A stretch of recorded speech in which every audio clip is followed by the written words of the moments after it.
Salutations everyone, my name is Travie McCoy from the band Gym Class Heroes, and this is 5 Minutes of Fame in the Zoom Marketplace.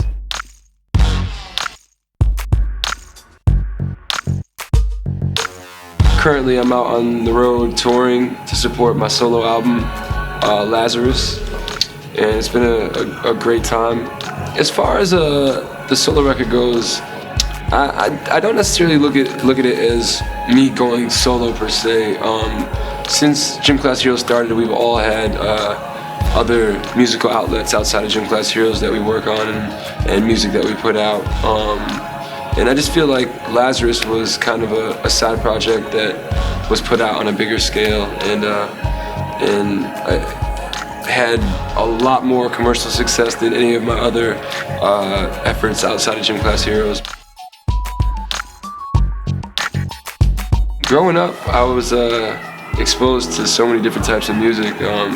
My dad's a bass player, so there's a lot of 60s and 70s soul, especially a lot of that Philly stuff, like Gamble and Huff stuff, like Curtis Mayfield and the Impressions, Harold Melvin and the Blue Notes, just the list goes on.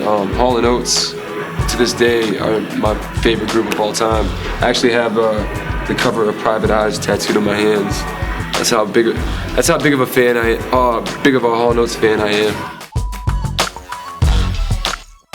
So from that stuff to my mom's brothers were like metalheads, so my uncle Chris gave me my first Metallica record, Injustice for All.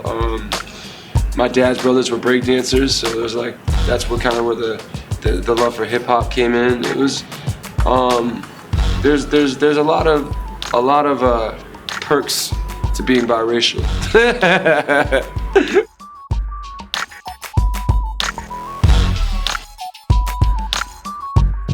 But I think at the end of the day, all the music that I listened to growing up, in some way or another, finds its way in the music that I create. Whether it's with Gym Class Heroes or whether it's on my album Lazarus. I think Hall & Oates, singing along to Daryl in the shower, definitely made me a lot more comfortable with my singing voice than I was on earlier Gym Class recordings.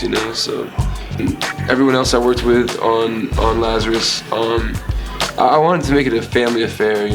Everyone that's kind of featured on the album are either friends of mine or people that I look up to, as artists. And Bruno and I actually have the same A&R, and Aaron kind of put us together. He was like, "Yo, I got this kid in California. He's a singer-songwriter. He's part of a production team called the Smeezingtons, and great songwriters. I think you guys will get along." And they actually flew out to Miami, and we hit it off day one. And as soon as we got together, I kind of wanted to, build a relationship first before we started making music. And day one, we wrote Dr. Feelgood, and that's one of my favorite records on the album. And then Billionaire came along, and we were just like, I think, automatically on the same wavelength, and we worked together really well. If I could take one item from the Rock and Roll Hall of Fame,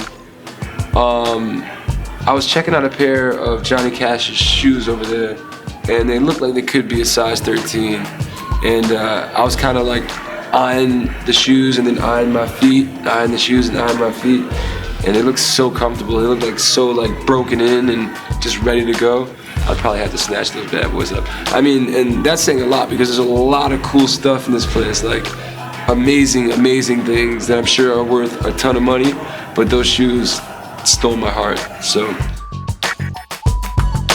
well, I hope you guys enjoyed hanging out with me here at the Rock and Roll Hall of Fame in Cleveland, Ohio. And yeah, that's about it for me. I'm out of here. I had a great time. I hope you guys did as well here on the Zoom Marketplace.